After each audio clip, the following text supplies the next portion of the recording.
Holder, बालक तथा उपस्थित भाइयों और बहनों, मैं आज आप सभी का JES के प्रथम स्कॉलरशिप डिस्ट्रीब्यूशन के अवसर पर हार्दिक स्वागत करता हूँ। JEF अपने विभिन्न कार्यक्रमों से, प्रोग्रामों से आर्थिक दुर्बल घटक, इकोनॉमिकली वीकर सेक्शन के विद्यार्थियों को शिक्षण में मदद देने की कोशिश करता है। JEF मुख्यतः हमारा यह मानना है कि पैसे के अभाव में कोई भी खुदकर टैलेंटेड विद्यार्थी का एजुकेशन रुकना नहीं चाहिए। इसी मोटो से हमारे हर कार्यक्रम डिज़ाइन किए गए हैं। हमारे मुख्यतः 4 प्रोग्राम्स चलते हैं: पढ़ो जानना, स्कॉलरशिप, और उसके बाद एक है खास जो है फ्री कोचिंग, और चौथा है dictionary English vocabulary development program. ये 4 प्रोग्राम्स हमारे चलते हैं।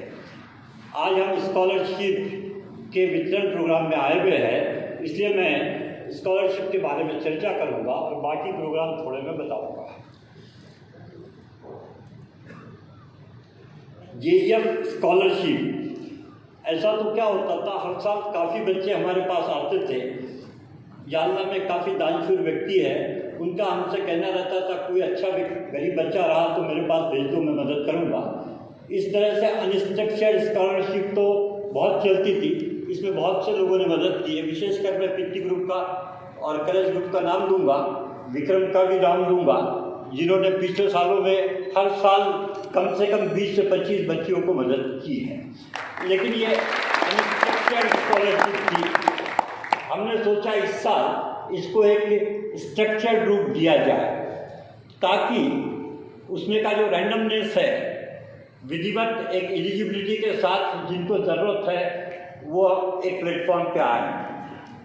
हमने फिर यह स्कॉलरशिप में 2 टाइप की थी स्कॉलरशिप। आजकल उच्च शिक्षा बहुत महंगी हो गई है, even middle class can not afford it, बहुत महंगी है। क्या हुआ, एंट्रेंस एग्ज़ाम, विविध कोर्सेज के लिए एंट्रेंस एग्ज़ाम होती है, उनके प्रिपरेशन कोर्सेज भी काफ़ी महंगे होते हैं।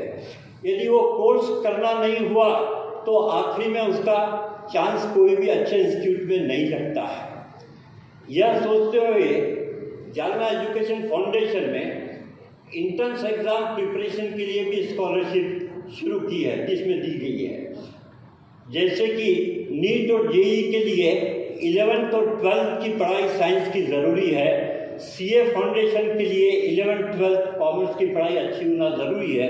तो हमने बहुत बड़ी स्कॉलरशिप इस क्लास को दी CA फाउंडेशन के। इंट्रेंस प्रिपरेशन में यदि गरीब को चांस नहीं मिलेगा तो आगे उससे उम्मीद करना अच्छा नहीं है, उम्मीद करना बेकार है। तो हमने इंट्रेंस एग्ज़ाम पर स्कॉलरशिप घोषित की है। इसके बाद रेगुलर कोर्सेस, रेगुलर स्ट्रीम के जो कोर्सेस हैं, medical, polytechnic, engineering, nursing, pharmacy, इन सभी के लिए स्कॉलरशिप की। हमने पॉलिटेक्निक को बहुत वेटेज दिया। हमने देखे कि पॉलिटेक्निक में विलेज से गरीब बच्चों का एडमिशन बहुत ज़्यादा होता है और उन्हें बहुत ज़्यादा पैसों की और उनके बहुत प्रॉब्लम्स होते हैं, इसलिए हमने सबसे बड़ी स्कॉलरशिप पॉलिटेक्निक में देने का सोचे है। इस स्कॉलरशिप में सिलेक्शन के कुछ क्राइटेरिया है। पहला है कि रीजनल क्राइटेरिया, विद्यार्थी ने जालना डिस्ट्रिक्ट का होना ज़रूरी है। जालना डिस्ट्रिक्ट का होना इसका मतलब 10वीं या 12वीं की बोर्ड एग्ज़ाम उसने जालना डिस्ट्रिक्ट से पास होना ज़रूरी है। दूसरा है इकोनॉमिक क्राइटेरिया, उसकी पारिवारिक इनकम 2.5 लाख, 2.5 लाख के अंदर होना ज़रूरी है। इस पारिवारिक इनकम का वेरिफिकेशन करने के लिए हमारी टीम विद्यार्थी के घर पर जाती है। यह काम बहुत ही कॉम्प्लिकेटेड है। हमने 200 बच्चों के घर पर जाकर, इस समय 123 करने के लिए 200 बच्चों के घरों पर जाकर, यह कंपलसरी पार्ट है स्कॉलरशिप का, 200 बच्चों के घरों पर जाकर हमने उनकी घर की हालत एक विधिवत एक फॉर्म बनाया हुआ है, सर्वे फॉर्म, उसमें हमने लिया है। तीसरा है एकेडमिक एलिजिबिलिटी। यह भी बहुत अलग अलग कोर्सेज के लिए अलग अलग एकेडमिक एलिजिबिलिटी बनाई गई है। जैसा 10th और 12th के लिए 90% marks you can say 10th में है।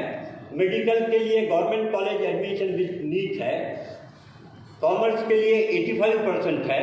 पॉलिटेक्निक के लिए एलिजिबिलिटी थोड़ी वीक रखी गई क्योंकि विलेज के बच्चे होते हैं। 75% एट द 10th बोर्ड रखी गई। इस तरह से इसके अंदर जो बच्चे बैठेंगे ये क्राइटेरिया में उसे स्कॉलरशिप के लिए सेलेक्ट किया जाता है। यह स्कॉलरशिप कैसी चलती है, इसमें पैसे कहाँ से आएंगे? मुझे बताने में बहुत ही खुशी हो रही है कि हमारे पास इस समय एलिजिबल कैंडिडेट से ज़्यादा डोनर की संख्या थी। हम पहले साल होने के कारण जालना में उतने एलिजिबल कैंडिडेट्स तक पहुंच नहीं सके।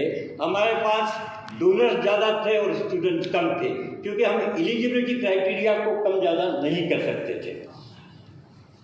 हमने सपोर्टर जिन्हें डोनर कहा जाता है उनके मदद से 123 विद्यार्थियों को 17 लाख रुपए की स्कॉलरशिप प्रथम वर्ष में बांटी और मुझे पक्का विश्वास है कि हम नेक्स्ट ईयर ये स्कॉलरशिप कम से कम 250 विद्यार्थियों तक पहुंचाएंगे। इसमें कलश सीट यशार्ज Pitti group, Bhaishri foundation, Kalika group, Vinod Rai engineer जो हमारे घर के ही है, हमारे ही है, राजेश देवीदान परिवार, रामकिशन जी मुंद्रा, शिवरतन जी मुंद्रा, डॉक्टर महेंद्र करवा फैमिली, डॉक्टर शुभांगी गर्ग जो हमारी एक स्टूडेंट है, डॉक्टर विशाल पंजाबी ये भी एक बॉम्बे के एक स्टूडेंट ही है, और नरेंद्र लूनिया परिवार। इन सब से हमें इस साल पूरी स्कॉलरशिप के 17 लाख रुपए मिले। इसमें बहुत से लोग और भी तैयार थे लेकिन हमारे पास एलिजिबल कैंडिडेट्स नहीं होने के कारण हमने उस समय नहीं लिए। मैं इन सभी सपोर्टर का बहुत बहुत आभारी हूँ कि जिन्होंने सिलेक्शन प्रोसेस में सपोर्टर्स का, डोनर्स का कोई भी रोल नहीं है। उन्हें नहीं पता कि कौन से लड़कियों को दिया जा रहा, किसी ने ये नहीं बोला कि ये लड़कियों को दो। हमने ट्रांसपेरेंसी रखने के लिए इसके नियम पूरे स्ट्रिक्ट, इस पब्लिश बुक में जो है वो नियम बहुत क्लियर है, वो नियम कहीं भी तोड़े नहीं गए हैं। हमारा दूसरा प्रोग्राम की चर्चा मैं इसलिए करूंगा कि आज हमारे मनोज जी जिंदल सर, सीईओ मुख्य अधिकारी जिला परिषद है जो एजुकेशन से रिलेटेड है। हमारा एक प्रोग्राम है पढ़ो जालना। इस प्रोग्राम में हमने पायाभूत शिक्षण, फाउंडेशन लिटरेसी पर जोर दिया है। हमने एक कोर्स डिज़ाइन किया है जो 6 माह का है, जिसके अंदर बच्चा फाउंडेशन लिटरेसी प्राप्त कर सकता है। हमने ये कोरोना पीरियड के बाद में 61 स्कूल और 5000 बच्चों में एक बेसलाइन टेस्ट लिया, पायाभूत चाचनी। अब उसकी संख्या 7000 और 100 स्कूलें हो गई।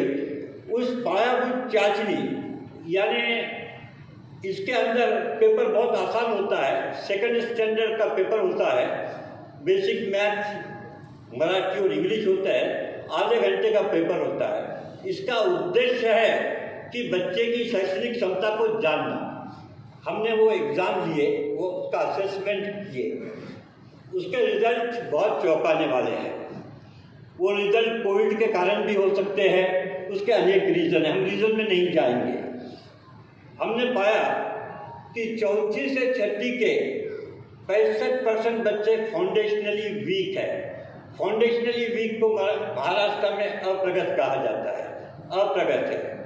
यानी अंदाज लगाओ कि 4 में से 3 बच्चे अप्रगत है, 4 में से 3 बच्चे अप्रगत है। 4वीं के अंदर 3 बच्चों में से एक बच्चा ही सब्सट्रैक्शन कर सकता है, 4 बच्चों में एक ही बच्चा सब्सट्रैक्शन कर सकता है। 5वीं में डिवीज़न करने वालों की संख्या 5 बच्चों में 1 है। इंग्लिश का सिंपल वर्ड पढ़ने वालों की संख्या 5 में 1 है। मैथ्स बिल्कुल नहीं आने वालों की संख्या 5वीं में, मैथ्स का संख्या ज्ञान भी नहीं होने वालों की संख्या 5 में 1 है। यानी एक विद्यार्थियों को मैथ क्या है ये पता नहीं, ऐसों की संख्या 20% है। बहुत बड़ी संख्या है। यह समस्या बहुत बड़ी है हमारी, सिर्फ शहर की नहीं है, ये महाराष्ट्र की और पूरे कंट्री की है। अब इसमें हमने इंडिया की सबसे बड़ी संस्था प्रथम का एक प्रोग्राम चलता है, उनके गाइडेंस में हमने कोर्स डिज़ाइन किया। उस कोर्स में हमने एक करिकुलम डिसाइड किया कि फाउंडेशनली लिटरेट का मतलब क्या होता है। उसका एक करिकुलम गणित, इंग्लिश, मराठी और वाचन, ये 4 पे हमने फोकस किया। ये 4 की हमने वर्कबुक बनाया। प्राध्यापक सारडा ने ये चारों वर्कबुक बनाए। ये काम शुरू हुआ था इनरविल के वर्षा मैडम और रचना पित्ती के साथ। बाद में मुझे बताते समय बहुत खुशी होती है कि मोहिको ग्रुप राजेंद्र बारवाल जी के ने इसको इतना सपोर्ट किया कि आज तक हमने 1 लाख किताबें इसकी बांट चुके हैं। 30,000 बच्चों को 1 लाख किताबें बांट चुके हैं। किताबें बांटने से यदि लिटरेसी आ जाती थी तो सबसे आसान था, बहुत ही आसान था। ये बहुत मुश्किल है। हम जाकर पहले बेसलाइन एग्ज़ाम लेते हैं, बेसलाइन एग्ज़ाम होने के बाद अब तक को सेग्रीगेट करते हैं, फिर उस स्किल में रोज़ 1 घंटा वहाँ के टीचर ने उस बच्चे को पढ़ाना ज़रूरी है। और थर्ड पार्टी असेसमेंट बोलते हुए हम हर माह वो बच्चों के स्कूल में जाते हैं और रिजल्ट ऑब्टेन करते हैं, और हम देखते हैं कि कौन से सेक्शन में बच्चा वीक रह गया और अच्छा हो गया। यह 6 महीने के कोर्स में 4 बार यह किया जाता है। ये सब करने के बाद हमने पाया जो हमारा रिजल्ट था, 100 बच्चों में हम 50% बच्चों को प्रगत कर सके। हमने 100 बच्चे लिए तो 50% बच्चे ही हुए, 50% अप्रगति रह गए। हमारी कोशिश है कि ये परसेंटेज बढ़ाया जाए। ये 50% को हमको 80% तक ले जाना है। और हमारा काम, जैसे जिंदल साहब जानते हैं, 100 स्कूल, जालना में 2200 स्कूल्स है। 100 स्कूल से यानी कुछ भी नहीं है, 5%। एक काम बहुत बड़ा है। कोविड की महामारी में बच्चा 2 साल में पहली वाला तीसरी में चले गया, दूसरी वाला चौथी में चले गया। उसको कोई भी फाउंडेशन नॉलेज नहीं है। वो आगे के क्लास में जाएगा और कहीं न कहीं ड्रॉप आउट हो जाएगा। उसको बीच में पढ़ाने वाला कोई नहीं है। This is a very emergency situation जिसमें सोसाइटी अनअवेयर है। इसमें एक पीढ़ी की पीढ़ी बर्बाद हो सकती है। इसको क्रैश कोर्स चलाते हुए ये देखना चाहिए कि सभी बच्चों को फाउंडेशनली लिटरेट बनाना चाहिए।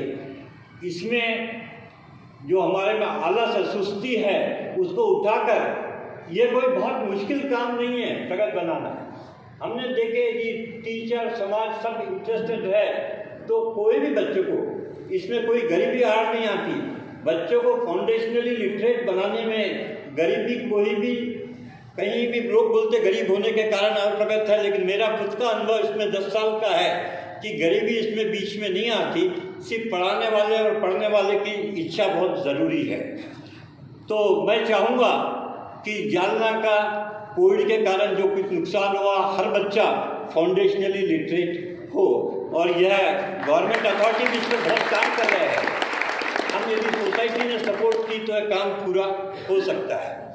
इसके अलावा हमारे पास एक फ्री कोचिंग, जैसे आपने क्लिप देखे, फ्री कोचिंग चलती है। अब कोचिंग चाहे अनजाने में कोचिंग यह कंपलसरी हो गई है। ये अच्छा है, ये बुरा है, ये अलग, ये चर्चा का विषय है, लेकिन कोचिंग जाना बहुत ज़रूरी हो गया है। तो हमारे पास गरीब विद्यार्थियों को 7वीं से 10वीं तक 3 सब्जेक्ट, इंग्लिश, साइंस और मैथ्स की कोचिंग दी जाती है। कोचिंग फ्री है, इसका मतलब कुछ भी ऐसा नहीं है। We can say proud that our coaching is comparable with any professional coaching, जिसके रिजल्ट हम देखते हैं कि हमने बुंदेवाड़ी गांव को अडॉप्ट किया। वहाँ की बच्चियों को 90% के ऊपर होने वाली बच्चियाँ 20 रहेंगी पूरे बच्चियों में से। और सामने आपके साक्षी पोलास और वैष्णवी ठाकुर दिख रहे हैं, ये हमारे पास छठी से है। इसका एडमिशन VJTI में हुआ, अभी IT में इसका हुआ, COEP कंप्यूटर के अंदर इसका एडमिशन हुआ। यदि हर बच्चे को अपॉर्चुनिटी मिली गई और उसे अच्छा बैकग्राउंड दिया गया तो हर किसी में पोटेंशियल है, ये पोटेंशियल किसी की मक्तेदारी नहीं है। इसके अलावा हमारे पास इंग्लिश वोकेबुलरी डेवलपमेंट का एक प्रोग्राम चलता है जो हमारे रेगुलर सपोर्टर वर्षा अग्रवाल रोटी के थ्रू शुरू किए थे। इन्होंने 25 हमने एक डिक्शनरी पब्लिश की है, कॉमन वर्ड्स के मराठी इंग्लिश डिक्शनरी, जो करीबन 2000 वर्ड की है। हम सिर्फ डिक्शनरी नहीं बांटते, आज तक 25,000 डिक्शनरी हमने बांटे। हम डिक्शनरी बांटने पर उसकी 5 एग्ज़ाम्स लेते, 200 वर्ड पे एग्ज़ाम लेते, फिर फुल सिलेबस पर एग्ज़ाम लेते। इंटर स्कूल कंपटीशन होते हैं, उसमें फर्स्ट सेकंड थर्ड को बड़े बड़े प्राइजेस दिए जाते हैं। हमारा उद्देश्य है कि हर बच्चे को 400 से 500 वर्ड को भी आ जाना ज़रूरी है, इंग्लिश का डर कम हो सके। यह सब हम कर सकते हैं JEF पे, ये समाज के बदौलत।